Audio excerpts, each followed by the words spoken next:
communities. You know, you've got to get back to old-fashioned policing. You've got to put police officers up, back on the streets, highly visible, put them back out in the streets so people can see that they've got police service out there on the streets. At the moment, that's just not happening. There's been lots and lots of promises made by the government, promises made by police leaders, but the reality is it's not happening. We see it day in, day out. We call the police day in, day out, and they don't attend, for even the most serious incidents. And so things have got to change. And the problem is that, as the Commissioner said, he's losing, I think, 3,400 officers. He's moving officers away from various specialist posts, including counter-terrorism. And so you've got a police force that's, almost collapsing. And at the same time, you've got knife crime out of control. You've got potential terrorism, incidents. And so it's a perfect storm. And something's got to be done because the public are in fear. Indeed, they certainly are. When we talk about an information vacuum, I think that's possibly one of the more dangerous things that can happen during this period of time. Do the police want to rush to give information at this point in time? Because, of course, many people will be speculating online. We will start seeing people, of course, tweeting and amongst other social platforms as well. Do we hope the police will respond quickly to put down any speculation? Because in previous times before, we have, of course, been very critical of the police, who have taken a long time to give any information to the public. Yeah, well, I mean, you would hope by now that they'll have a good idea as to what's gone on, whether it is terrorist related or not. So, that's, you're going to get political interference in this, no doubt, if it is terrorist related. But they do need to get that message out because, it's late at night at the moment, but first thing in the morning, the media is going to be awash with it, as are the papers. So they need to get the narrative out tonight, as soon as possible and let people know what's going on, because if not, you're going to get backlash again. Yeah, indeed. And establishing a motive, we have a fantastic Peter Blexley here, former Met Police detective, giving us some details. What else will the police be looking for when they're trying to establish a motive, and how far back will they go?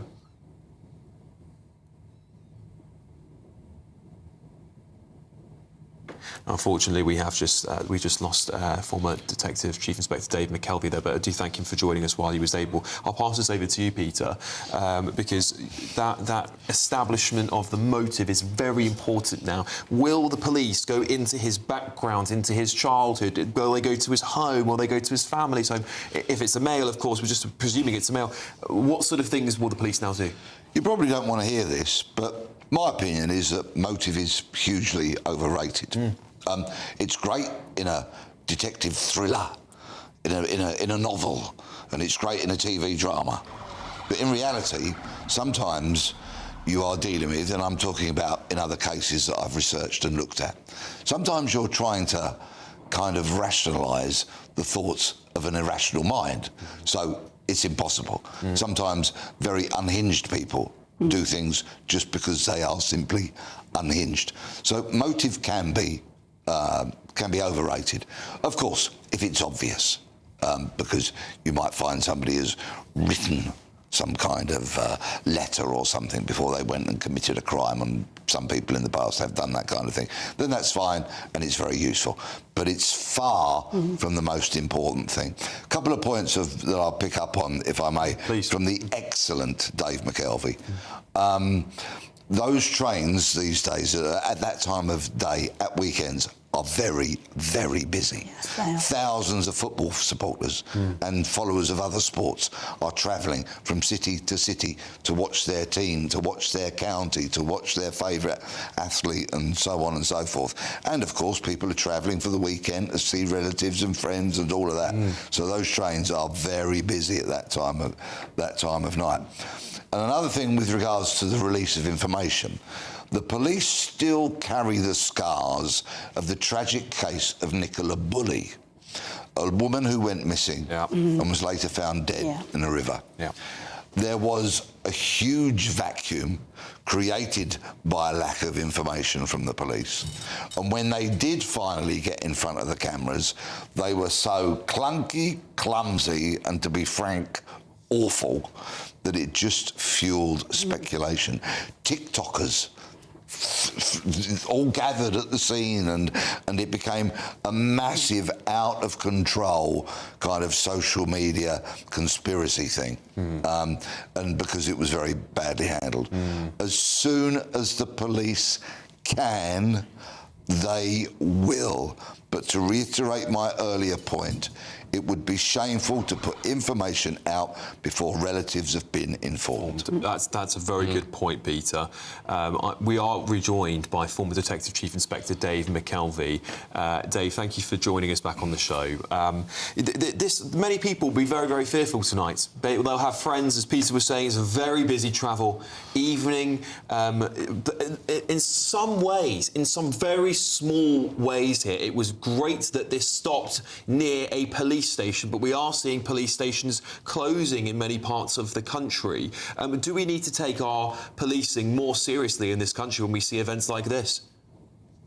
Absolutely, yeah. I mean, you know, you've only got to look at London. I mean, I think it's going to be just 2 police stations open overnight.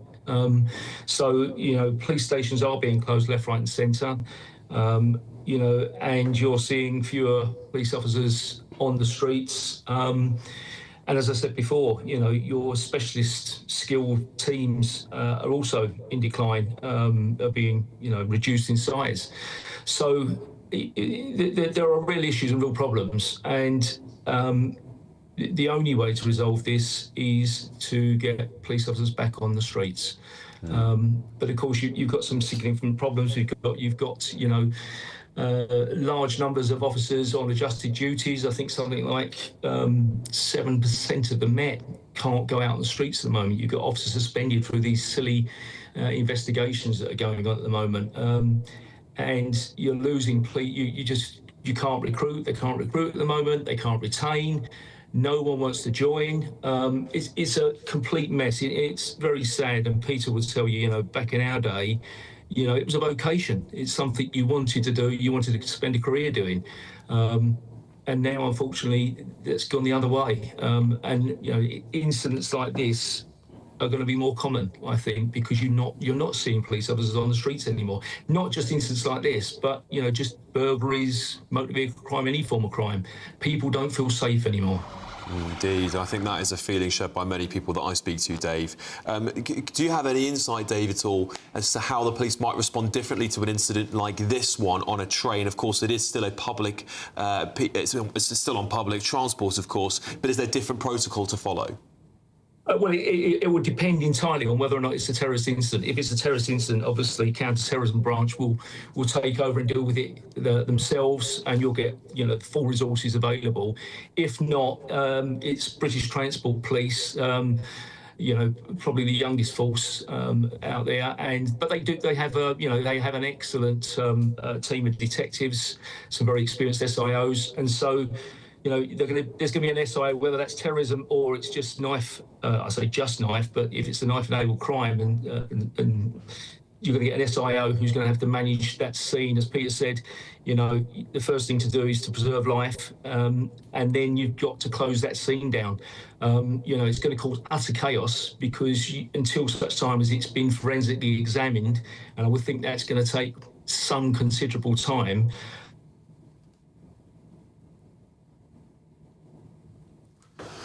Unfortunately, I think we've just lost Dave McKelvey there again. It's a real shame. We'll see if we can get Dave back with us in just a moment. Peter, just want to ask you one more question. I would, of course, like to ask you both. I've got AJ and Lisa here with me too. But just one more operational question I have that's been playing on my mind. How do we know the difference between a terrorist incident and someone, you know, that perhaps isn't a terrorist? This, to me, feels, you know, very, very scary, and other events will feel very scary. But, of course, some things are terrorist incidents and some are not. It has to fit the Home Office definition of what is a terrorist incident. And generally speaking, back to your point about motive, to fit that definition, there needs to be an element of motive. So that's why they won't come out immediately and say. They will have to establish it for that point. So in that regard, that's a very good counter-argument to my downplaying of the importance of motive. I think it just begs the question. Many people will wonder, what is a terrorist incident, right? And I think that plays on a lot of people's minds because because many people think any incident that causes mass injuries or casualties is terrorism. But of course, if it comes back to a motive, that's very important for the audience to know. Yeah.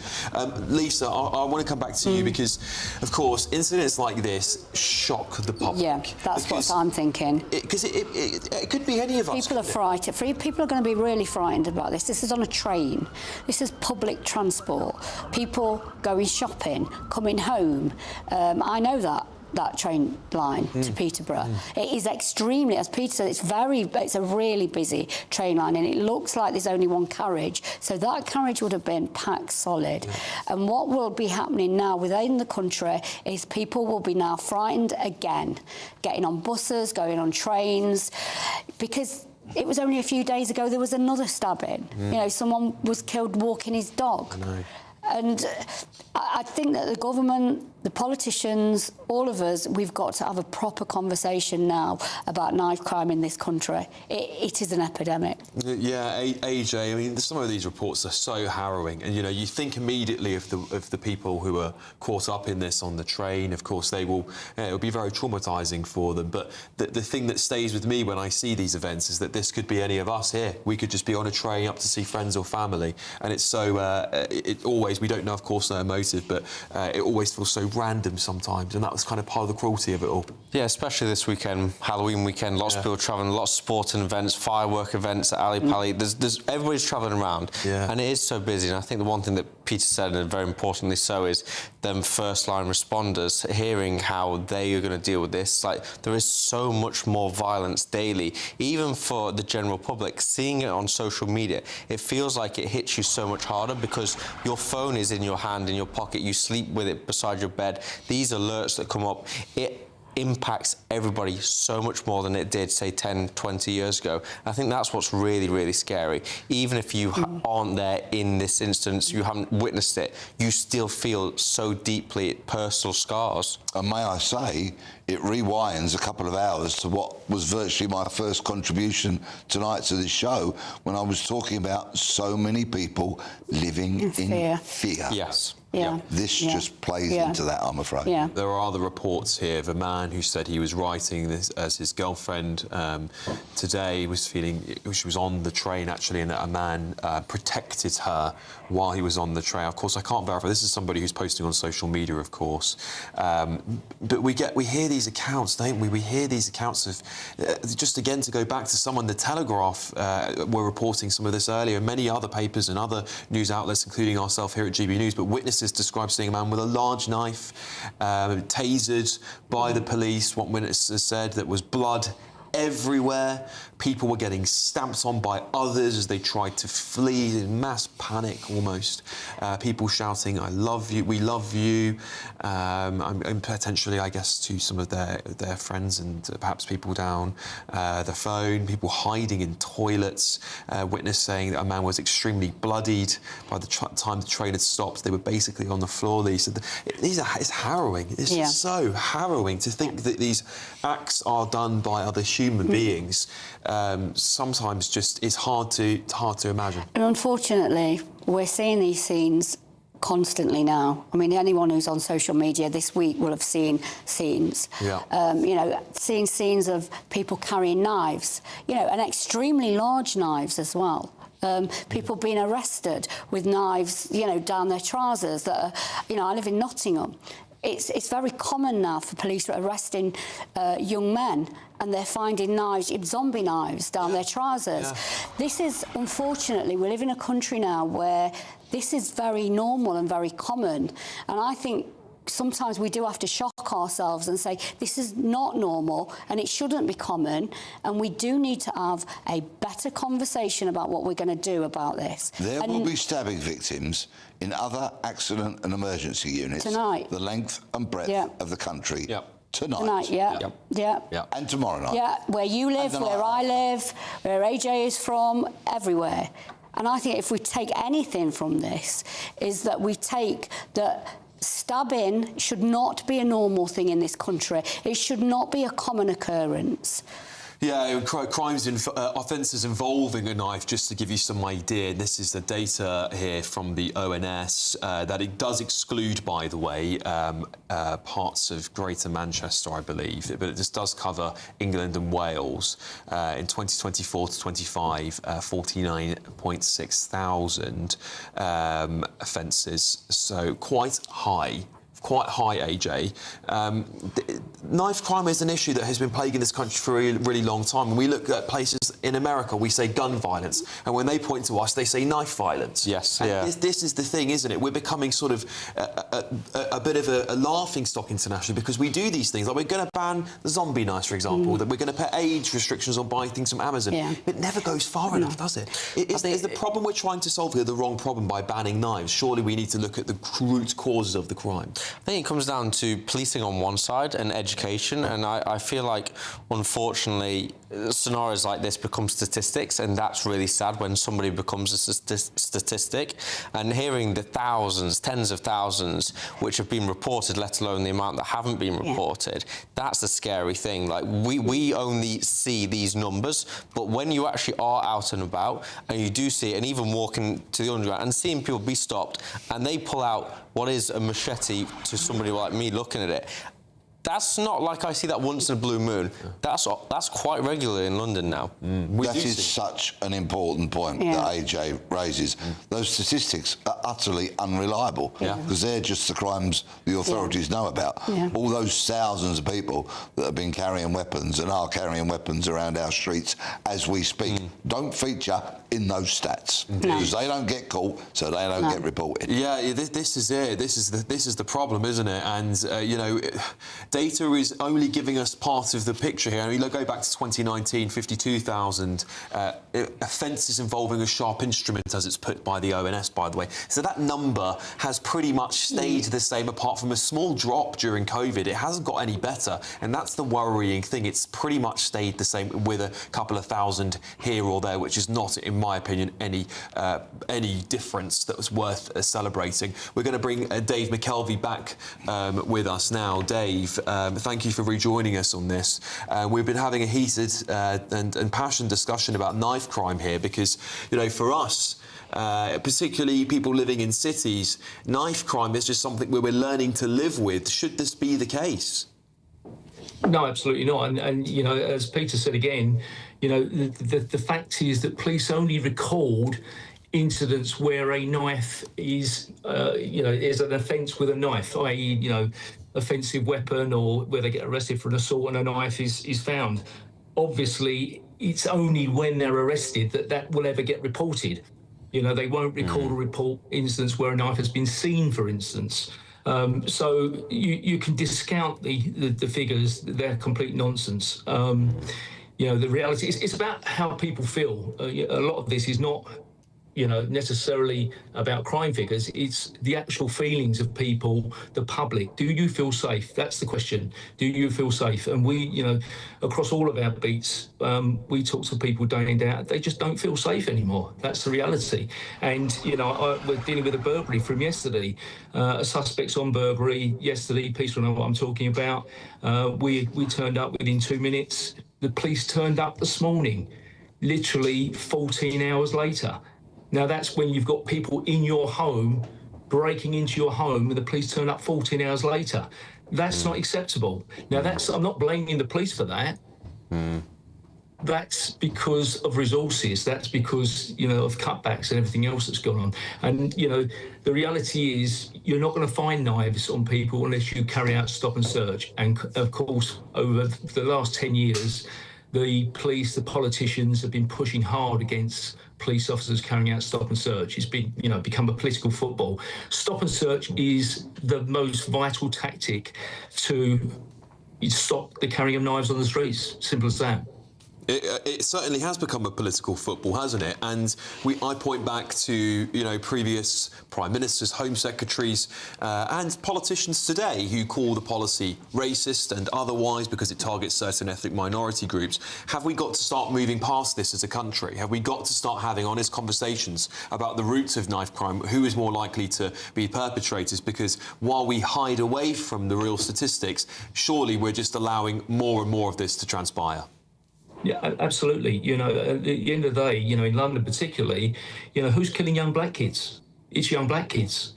You know, and that's the reality of this. But it's a political football, and people are too scared to talk about it. You know, it's not until you've had to blow that last air in that kid who's laying on the floor, who's dying and dies, that you would ever understand this, and you're smothered in blood as the first responder. Yeah. You know, the point here is the police have got to be allowed to do their job. You've got to allow them and give them the tactics to allow them to do that job. And stop and search is the most effective tactic that the police have got in their arsenal. And at the moment, they are stopped from doing it. If they stop and search someone, they're surrounded by people with cameras out. They're going to get a complaint. The police, you know, DPS, professional standards, will investigate that. They'll end up getting suspended potentially for, you know, 6 months, 3 years, and potentially lose their job. You know, police officers are worried and scared to carry out stop and search.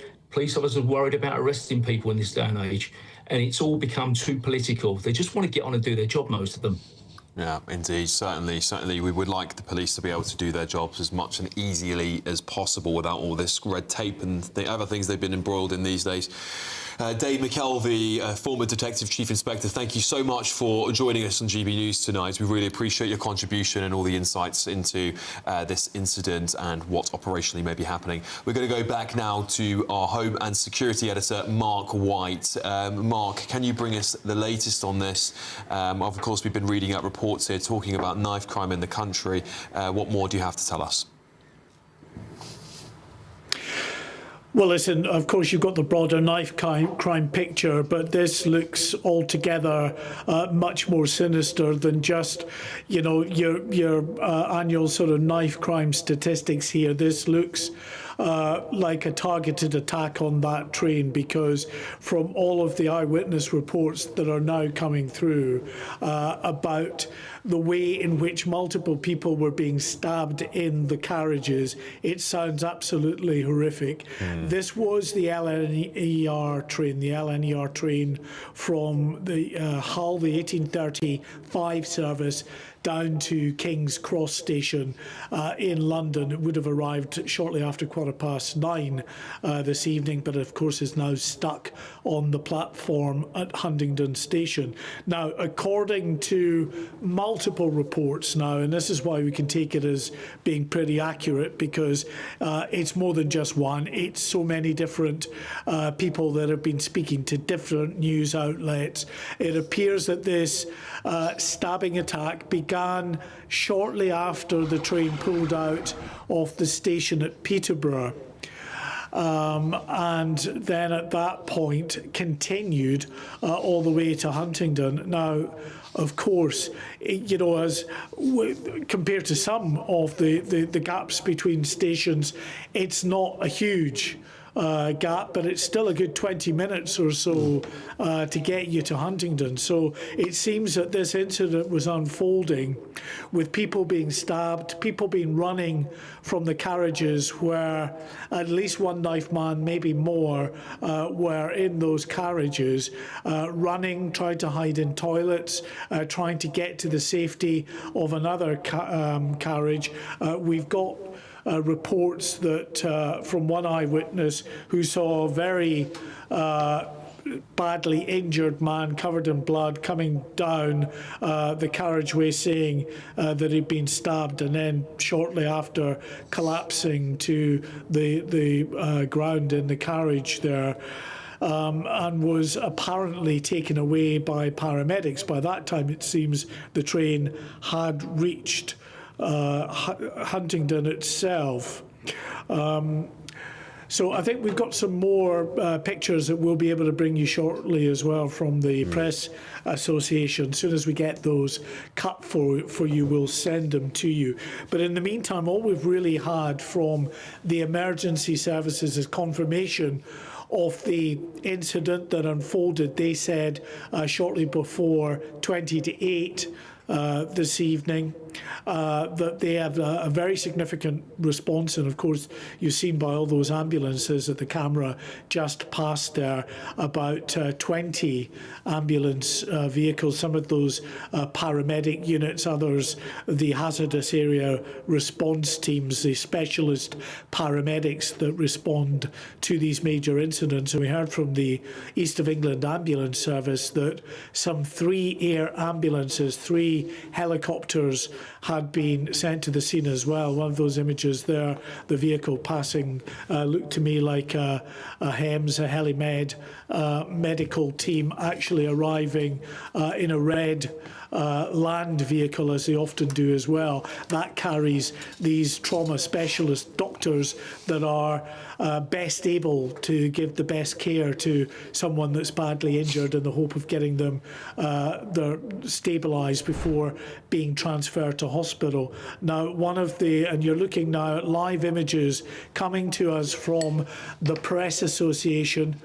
That is looking down at the train carriages on Huntingdon Station there, and you can see the torchlight of some of the rail workers there, and I think being illuminated there looks to me to be individuals in green.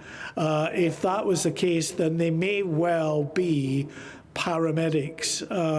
I can't say for sure. Obviously, paramedics, as we know very well, will wear green. It's possible that there may be individuals that might be under the train. We don't know at this stage. There are torch lights that are shone down towards the undercarriage of that train, stationary at the platform at Huntingdon Station. So worth reiterating to our audience joining us live, and for those, of course, on radio as well, I'll describe the images for you. But we're looking at live images now of this train, the LNER service, the 1835 service from Hull Station to King's Cross Station, never got any further than Huntingdon because of this mass stabbing attack in the carriages of this train. It pulled in an emergency stop at Huntingdon Station,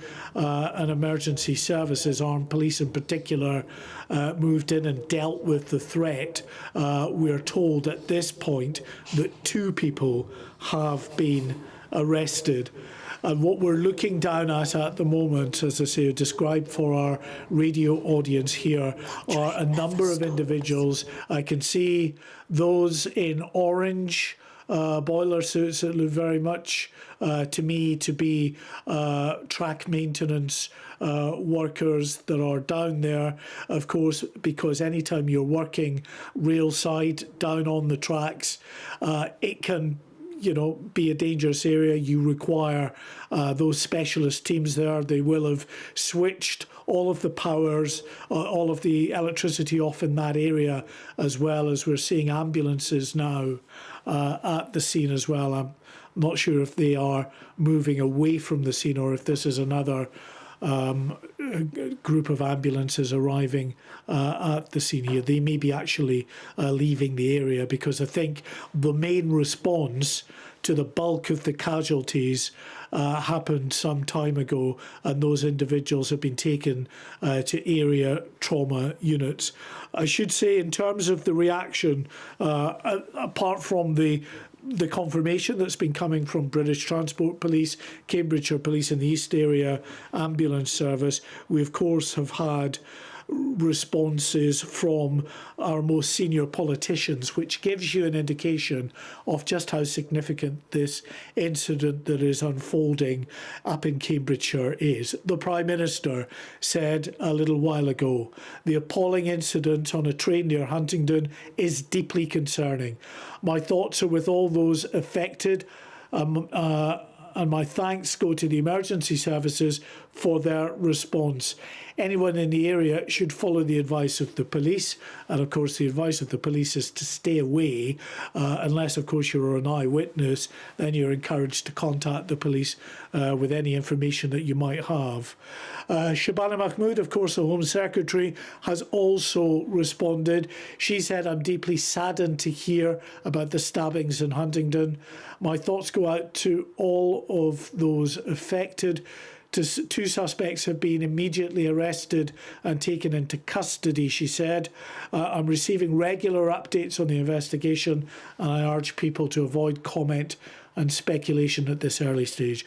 And Robert Jenrick, the Justice Secretary, has spoken, so has, of course, Kemi Badenoch and Chris Philp, the Conservative Party leader and the Shadow Home Secretary. But the Shadow Justice Secretary, Robert Jenrick, saying that sickening news about the attack on passengers on the train in Cambridgeshire. "I'm praying for all those who have been injured. Thank you to the police and emergency services who are responding tonight." Indeed. So, look, just worth reiterating, you're seeing images there of two ambulances that are parked up at the moment. It may be an indication that there may be more in the way of casualties that they are still to receive. I mean, until they get the all clear from the police.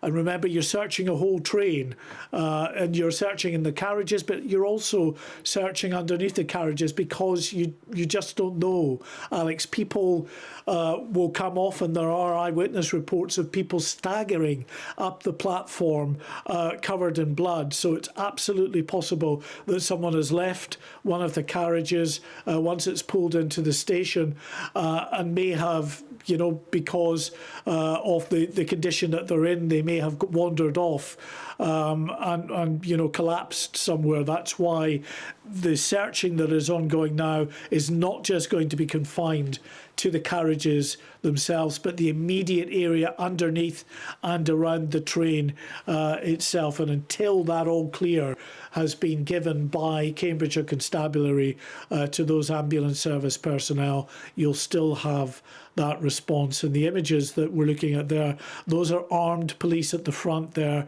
speaking to the man in the orange tabard, who's a member of the train station staff, as you can see, just in the sort of the normal sort of train service uniforms that they wear. That was an engineer, I think, coming up behind with a white helmet on as well. So still armed police at the scene, clearly still involved in talking to train staff and maybe searching the site as well. But these live and dramatic images, the first live images coming through this evening of Huntingdon Station in Cambridgeshire, where that LNER service, the 1835 train from Hull to London King's Cross, pulled in abruptly at this station where this mass stabbing attack was taking place in multiple carriages on that train. Mark White, our GB News Home and Security Editor, thank you for bringing us up to speed on the latest there. Very harrowing to bring you this story, and it's never nice for us to report news to you like this. It's terrifying for the British public, quite frankly. A lot of politicians are wishing their thoughts and prayers tonight, Peter. At what point do we say thoughts and prayers are just not going to cut it anymore? Oh, we're long past that, I'm afraid, when it comes to violent crime in the UK. But the trouble is we have a shocking lack of honesty about the debate in the UK. You have many courageous victims' families wanting to raise the issue and keep the debate at the forefront of the public psyche, but you have politicians who quite simply want to look the other way. And there are some shameful politicians who really put votes before victims, and they will put appealing to a particular demographic so that they get voted into power in front of the needs of victims. And while we're speaking about victims, I'd like to raise a very important point, if I may. We do not have a victims' law in the UK, and that is utterly shameful. Criminals have rights protected by laws. Victims do not. Yes, there are codes of conduct, and they've been in place for some years, and they've been tinkered and changed and altered along the way. But if somebody from the CPS or a barrister or a police officer doesn't abide by that code of conduct, it's not binding. There cannot be a punishment. We need a victims' law so that victims of crime have their rights enshrined, and the level and the professionalism of the service they should receive should be enshrined in law. But you know why the politicians won't do it?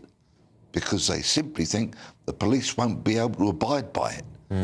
Because they're not suitably funded, and there aren't the numbers of them.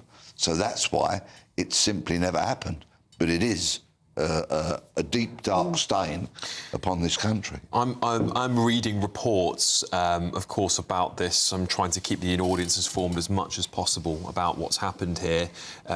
One media outlet is reporting that this stabbing spree, was designated, and I'm quoting here, a Code Plato incident by senior officers, the name given to marauding terror attacks. The code word was used in the wake of the Manchester synagogue stabbing. This is reports, of course, from multiple media outlets, so it's quite severe. Whatever we know, it's quite severe. And Lisa, you know, when we see the scenes of, and we've got reports of 30 police officers, 3 air ambulances, and you know, every major front bench politician in the country, we know something severe has happened to this country. People are going to be very frightened tonight. The level of fear throughout the country has been rising for some time. People are obviously, they're frightened of, you know, any number of things, but stabbing is particularly sort of symbolic in this country. And I think, you know, from Southport to the mosque in Manchester, to the synagogue in Manchester, to this week somebody walking their dog and being stabbed, I think it's now becoming the narrative and the story of Britain. And that's not good, is it? And hundreds of victims in between that you simply don't hear about. But people know because they live in communities and they know. And this is it, AJ. And I made a point the other week of I'm not going to talk about the specific story because it would be in bad taste this evening. But I made a point of reading out the names of victims of another horrific spate of crime I think is happening across the country, because it seems to me we always forget the victims, don't we? We talk about the awful people who commit these horrendous, heinous crimes, but we forget the victims so quickly. And maybe that goes back to Peter's point that actually we don't think enough about the people who are suffering as a result of these crimes. Yeah, and I think the victims, the families, the people that want to actually make a point and really say that this is not good enough, it needs to change. And I think the really scary thing, the horrific thing about this tonight, like sending messages to your loved ones as we do when we're sat here, but is this happening just on this single train here, or is this supposed to be happening also at other areas? And that's the real fear for like somebody young. When you see any Netflix show, any other TV show, it's become like this is the norm, and you see it happen in multiple locations, and it's like, well, is that going to happen tonight? And that's a real fear that happens sat here right now. OK, we're going to go home tonight, but actually, which way am I going to go home tonight? I'm really going to think about that. It's what happens when the public have lost faith in the politicians and the institutions that are supposed to protect us, and I think that has happened. There is a lot of faith, and people don't trust. And so, therefore, when we've got Shabana Mahmood or we've got Keir Starmer making statements, people don't trust them. This is it. Just again, to the audience to know, we're seeing live pictures here of emergency services, of course, at Huntingdon Station now, I believe. I know some of it can be quite dark. It is obviously a very dark location, being on a train track there. We're going to bring in former Met Police officer Chris Hobbs to discuss this further in just a second. Because you know, this is for me one of those moments again where we're going to wake up tomorrow and there's going to be a mass. It just feels so constant now, doesn't it? It feels so constant, and it's so raw. So raw. The British public are so sick of it, and we're becoming desensitised to this madness. We're becoming desensitised to it. It really does something to me when I have to too regularly sit in this chair and report these harrowing events that should be, you know, once every decade you perhaps expect a major event like this to happen, but they have become more and more common in our country over the years. Peter, what would we need to do to get on top of this? From a police measures perspective here, do we need hundreds of thousands more police officers, tens of thousands more? What do we need to do? I'm talking in very generic terms now and not relating to this dreadful incident tonight because we know so little about it.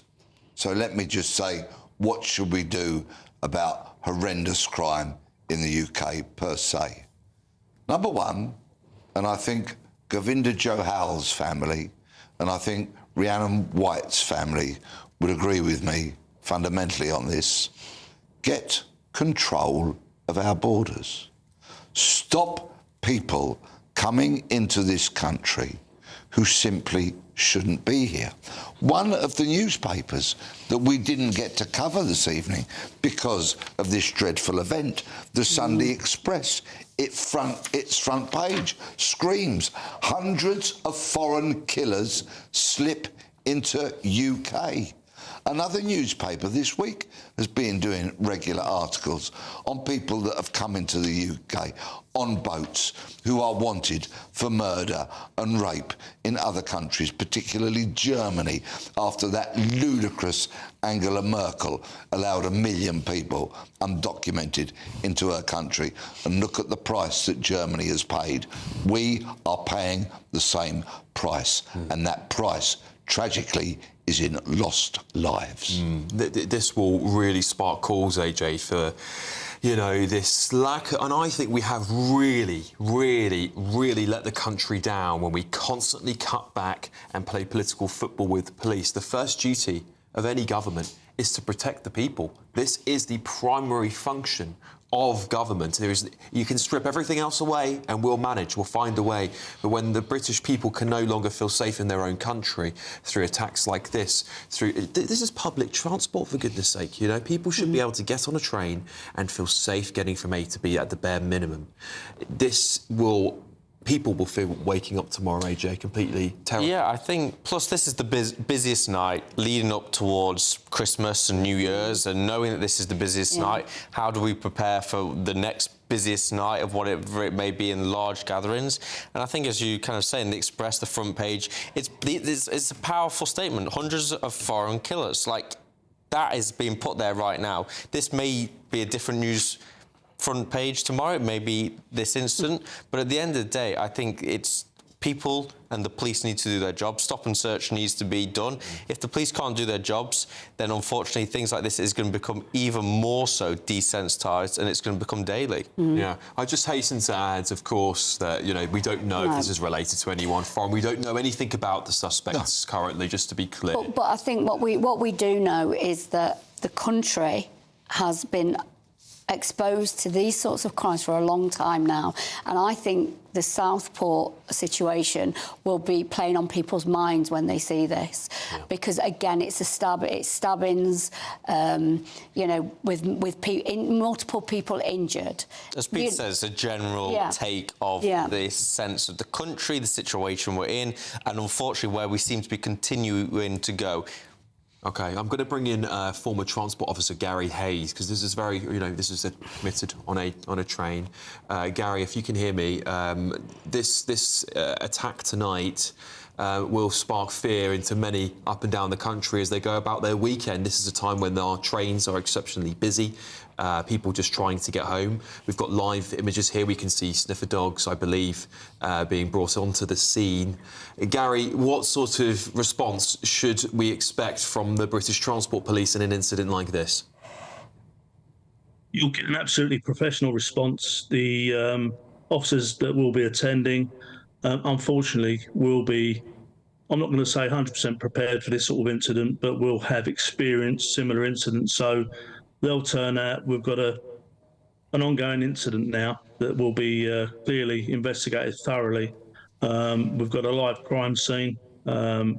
You've mentioned that there's been a couple of arrests and multiple injuries. So it's a horrific situation for officers from the combined services to attend. But equally, I'm sure that the police and the local authorities will be reassuring the public as best they can, and just try and bring this to a speedy resolution. Gary, I want to be clear, we are not speculating here. I'm reading a report from the Daily Mail at the moment that has stated in their report that the code Plato has been used in this incident by senior officers. This is the supposedly, and I don't know this, so I'd like for you to help me clarify here, the name given to marauding terror attacks. The code word was used allegedly in the wake of the Manchester synagogue stabbing. This, of course, will be not the news people want to hear, which, of course, would be that this is an incident that would be far more serious than we are currently aware of. It would be wholly wrong for me to expand on that. I don't know whether that is actually a Plato situation, and obviously, as the investigation progresses, then we'll get a bit closer to what's actually going on. Clearly, it's a serious incident, and as again you've mentioned already, knife crime for some reason is going through the roof, whether it be terrorist related or otherwise. And sadly, it would appear that we don't have the resources to reinforce a stop and search. That goes against the grain with a lot of the public. I believe there should be a lot more stop and search to try and prevent these sort of incidents. But again, these incidents are very sporadic, and to try and be prepared, dare we say, from a policing point of view, it's almost impossible to prevent these sort of incidents. But, again, it's that old story. If we had more officers on the ground and we had more, dare we say, faith in the police, and the police are not in the best of public interest at this time, just to, make the police or allow the police to do their jobs, to get in there, to be very public facing and not have any fear of retribution or stop and search, etc., that may prevent these sort of incidents from happening. Gary, given this attack has been committed on a train, a moving train, what sort of procedure happens here? Is the train driver instructed to continue to the nearest station? Do they come to an abrupt stop? What sort of things happen in the transport network that, of course, I suspect works very closely with officers in the BTP, British Transport Police? What sort of things would go into this sort of incident? There would be many sort of scenarios. The ideal situation would be that the train would be brought into its nearest station if it wasn't too far away. We don't know whether the call was made from the train operator or from a member of the public. So obviously details will be very sketchy, but equally we would need to get that train into a station, whereas armed officers with dog capability, could get to the platform to get to the train and obviously gain access to where the people involved would be, and bring it to a very speedy resolution. With an attack like this, will the police always aim to take the suspect alive, considering that, of course, we have reports of multiple stabbings? What sort of process will the police go through to determine whether they need to take life-ending force? I mean, again, police are being updated as the incident's going on. So therefore, the officers on the ground would have to make those decisions, whether they be firearms officers or officers that might just be within the locality. They will do their utmost best to preserve life and save life. Clearly, if firearms officers turn up and they're confronted with a situation where they may need to use lethal force, if that's the required response, and that's exactly what they'll do. They'll be trained for this incident. It's not something that officers, especially the firearms officers within the service, turn up to this job with the attitude that they're going to, dare we say, take out the target. They will go there, and their aim is quite simply to preserve life. Should they be put in a situation where they have to make that situation come to a conclusion, then that's what they'll do. Indeed. And Gary, just finally here, you can see, I don't know if you're able to see what we're seeing here, which is scenes, of course, at the station in Huntingdon there. Police, I believe, around the station. But are we witnessing here this investigation? The sniffer dog there, we can see live shots of around the station too. What sort of things will they be looking for, perhaps, this evening? I mean, clearly, you mentioned Plato. If this is a terrorist-orientated situation, then obviously the police would need to take every caution. They'd have the sniffer dogs in there for IEDs, etc. They'll be clearing the scene now and making it as safe as possible, gathering evidence. And, you know, what we need to be thinking about equally are those that have been injured. We wish them a speedy recovery, but equally for the officers from the tri-service environment that turn to, we hope that they get the help that they need, hence our charity, PTSD 999. We're there for them. And I hope that the officers are looked after equally, as are those that have been injured and witnessed this horrific incident this evening. Yeah, I certainly agree with you. Thank you so much, Gary Hayes, former transport officer. Thank you so much for joining me to give us your insights on this harrowing story. And joining me now also is former Met Police officer Chris Hobbs, joining me on the show this evening. Chris, we're seeing the live scenes here, of course, of that harrowing incident. Police, I suspect, working with investigators at the moment. We, of course, don't know the scale of this incident yet. We're waiting for more reports. Official reports. We can see wider shots here of police, you know, checking the lines nearby. What sort of things will be going into this investigation now, Chris, at the scene?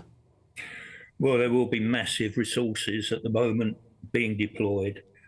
Theoretically, this is a British Transport Police investigation, and I'm sure it will be, but they will be getting help from the local police, Cambridgeshire Police, and it would have been a joint response as well to when the call first came out. It would have been all hands to the pumps to get here.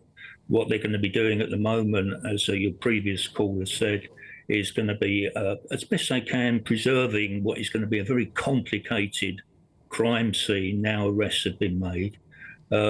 We assume that they have the suspects and they're not looking for anyone else, but we can't be sure of that at this moment in time. It may be that the counter-terror branch, as it were, will be informed. We await to see whether this is a terrorist incident, of course.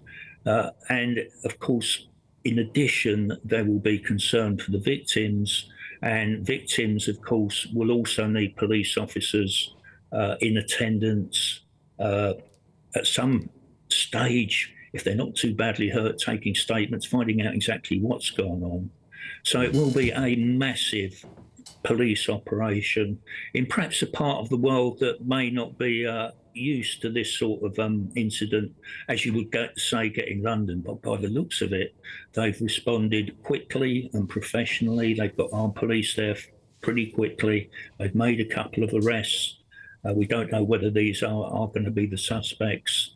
So things are going as well as they possibly can. There'll also be an incident room now that's been set up, probably at the nearest local police station, maybe at another police station or police building that's better equipped to deal with the scale of this investigation that is underway at the moment and will continue doubtless throughout tomorrow. Indeed. And while we've got you here, Chris, we're seeing what looks like investigators there across the tracks. How big will the active case scene be here? Because this is an entire train. These are long trains. If you've ever taken one of these trains, they have many, many carriages, 9 carriages. And of course, when we were reading some of the reports earlier, which I'll just recount for you briefly, because it is quite harrowing, unfortunately, but again, it does tell the story of what may have happened here. Passengers hiding in toilets, describing seeing a man with a large knife, of course, hiding to escape the rampage. One witness said there was blood everywhere and people were getting stamped on by others as they tried to flee. You know, I mean, I know it's very difficult to hear these things, Chris, but it gives us a size of the scale of the scene here. How much work will be going into this? We can see again live shots now of the railways being checked inch by inch with flashlights there by what I suspect is detectives and investigators. Yeah, I mean, this will probably be the first wave, as it were, of the investigation. Almost certainly at some stage there will be virtually what we would call a fingertip search of the scene by forensic officers. You can see some, not in this shot, but in other shots of them wearing forensic suits. So the whole train will be examined, and the track as well surrounding the train, and quite possibly the tracks where the train would have run across before it actually came to a halt. So what you're looking at is probably tomorrow morning is a massive forensic operation gathering what evidence is available on the train and on the tracks. And for that, quite probably, I know I'm guessing here, that Cambridgeshire Police or the British Transport Police and Cambridgeshire Police may well be requesting from other forces forensic assistance from, say, maybe the Met, the Metropolitan Police, and whichever force they ask, it will be gladly given, because forces and police officers want to do the best they possibly can, as do the forensic officers, the civilian staff that do such a fantastic job at crime scenes. But this is going to be a big crime scene. The train will be meticulously gone over by forensic experts, as will the tracks where the train has run across. I think this is just a preliminary look to see what it is they can find, but obviously daylight, this will all be done again very, very thoroughly, and it will be very resource intensive.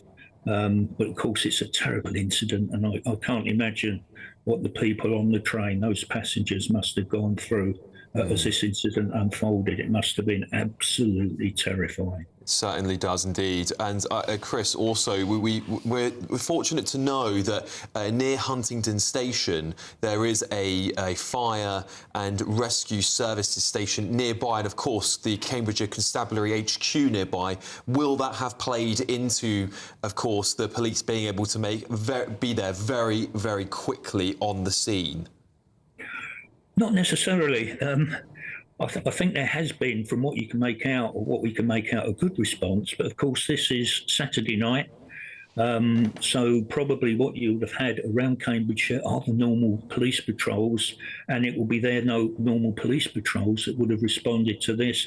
There would have been armed police. Every force will have armed police units out and about. Much will depend on how close those units will be to the actual scene. How quickly they could get there, and quite possibly, from what little we can gather, maybe they did get there fairly quickly. So I'm not sure that would have made a huge amount of difference, perhaps a little bit of difference. But of course, when they're setting up the response to this in terms of the incident room and communications, liaising with other forces, certainly with the police building in close proximity, that will be an advantage without a doubt come tomorrow, when the investigation gathers even more momentum than it's got at the moment. But this is going to be an active scene for the rest of the night. And of course, we're all waiting to see exactly what has occurred and how it's occurred, and who ultimately was responsible for this terrible crime. Well, Chris Hobbs, thank you so much for joining me to give me your insights on this harrowing story this evening. Of course, we will keep you updated here on GB News. I'm going to be handing you over to The Late Show Live now with Bev Turner from Washington, D.C., who will, of course, be keeping you updated ongoing on this situation. Bev, harrowing stuff here in the UK. Thank you so much. It's horrendous, actually. It was hard to know when the news of this crime first broke how serious it was going to be. I think it occurred at 7:30. There was the emergency stop about 7:45 this evening. But obviously, we're now realising it's extremely serious indeed. We're going to be bringing you any latest updates on this throughout The Late Show Live this evening. Thanks, Alex.